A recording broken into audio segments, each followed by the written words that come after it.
16-ാം തീയതി പുലർച്ചെ മുതൽ രക്ഷാപ്രവർത്തനം നടത്തുന്നുണ്ട്. പക്ഷേ പ്രതിസന്ധിയായി നിലനിൽക്കുന്നത് ഏറ്റവും വലിയൊരു പ്രതിസന്ധിയായി നിലനിൽക്കുന്നത് ഈ കാലാവസ്ഥയാണ്. കനത്ത മഴയാണ്. കലക്ടർ പറഞ്ഞതനുസരിച്ചാണെങ്കിൽ ഒരു നിമിഷം പോലും മഴ നിന്നിട്ടില്ല എന്നുള്ളതാണ്. അതാണ് രക്ഷാപ്രവർത്തനത്തിന് വലിയ തടസ്സമായി ഇപ്പോൾ നിലനിൽക്കുന്ന കാര്യം.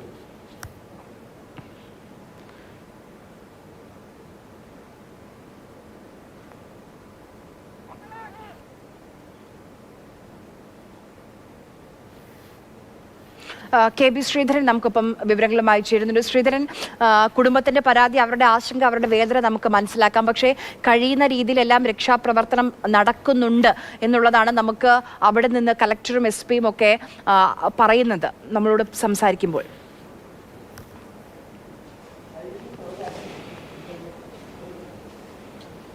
തീർച്ചയായും നേരത്തെ മുതൽ തന്നെ രാവിലെ ഈ കളക്ടറുടെയും SP-യുടെയും ഒക്കെ പ്രതികരണം വന്നതിൽ തന്നെ നേരത്തെ തന്നെ ഈ വിവരങ്ങൾ അവർ പങ്കുവച്ചിരുന്നു. അതിൽ പറയുന്നതനുസരിച്ച് തന്നെയാണ് മറു സൈഡ്, അതായത് നേരത്തെ കുടുംബം പറഞ്ഞ പോലെ തന്നെ മറു സൈഡ് അങ്കോള ഭാഗത്ത് രക്ഷാപ്രവർത്തനം നടക്കുന്നു.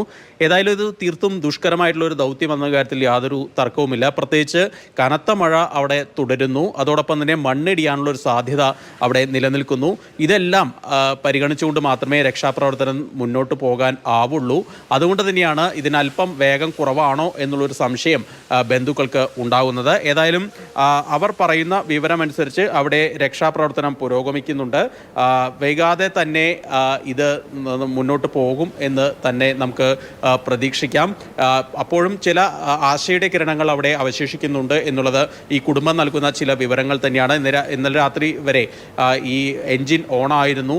അതുകൊണ്ട് തന്നെ ഒരുപക്ഷെ അയാൾക്ക് അതിൽ സർവൈവ് ചെയ്യാൻ സാധിക്കും എന്ന് നമുക്ക് പ്രതീക്ഷിക്കാം. ഏതായാലും ഇപ്പോൾ അവിടെ രക്ഷാപ്രവർത്തനം നടക്കുന്നു. നേവിയുടെ ടീമൊക്കെ അവിടെയുണ്ട്. നേവിയുടെ കാർവാറിൽ നിന്നുള്ള സംഘം അവിടെ ക്യാമ്പ് ചെയ്യുന്നുണ്ട് എന്ന് വേണം മനസ്സിലാക്കാൻ. കദംബ ഡൈവേഴ്സൊക്കെ അവിടെ കഴിഞ്ഞ ദിവസങ്ങൾ തന്നെ എത്തിയിരുന്നു. ഇനി കൂടുതൽ നേവൽ സ്ട്രെങ്ത് അല്ലെങ്കിൽ പവർ ഫോഴ്സിനെ അവിടേക്ക് എത്തിക്കാനുള്ള ശ്രമങ്ങളാണ് ഇപ്പോൾ പുരോഗമിക്കുന്നതെന്ന് വേണം കളക്ടറുടെ വാക്കുകളിൽ നിന്ന് മനസ്സിലാക്കാൻ. ഏതായാലും അവിടെ തിരച്ചിൽ കാര്യമായി തന്നെ പുരോഗമിക്കുന്നു. രണ്ട് കാര്യങ്ങളായിട്ടാണ്, അല്ലെങ്കിൽ രണ്ട് വശങ്ങളായിട്ടാണ് തിരച്ചിൽ ഘട്ടങ്ങളായിട്ടാണ് പോകുന്നത്. ഒന്ന്, റോഡ് കൃത്യമായി ഗതാഗത യോഗ്യമാക്കാൻ കൂടുതൽ സംവിധാനങ്ങൾ അവിടേക്ക് എത്തിക്കാനുള്ള ശ്രമങ്ങൾ നടത്തുന്നു. മറുവശത്ത് മണ്ണ് നീക്കം ചെയ്യുന്നു. ഇതുകൂടാതെ ഡൈവർമാർ, മുങ്ങൽ വിദഗ്ധർ പുഴയിൽ, ഗംഗാവലി പുഴയിൽ തിരച്ചിൽ നടത്തുന്നു. ഇങ്ങനെ പല പല ഘട്ടങ്ങളായിട്ടാണ് അവിടെ നടക്കുന്നത്. അതുകൊണ്ടായിരിക്കാം ഒരു പക്ഷേ ഇങ്ങനെ ഇത് മുന്നോട്ട് വേഗത പോരാ എന്നൊരു പക്ഷേ വിവരങ്ങൾ നൽകിയത്. എന്തായാലും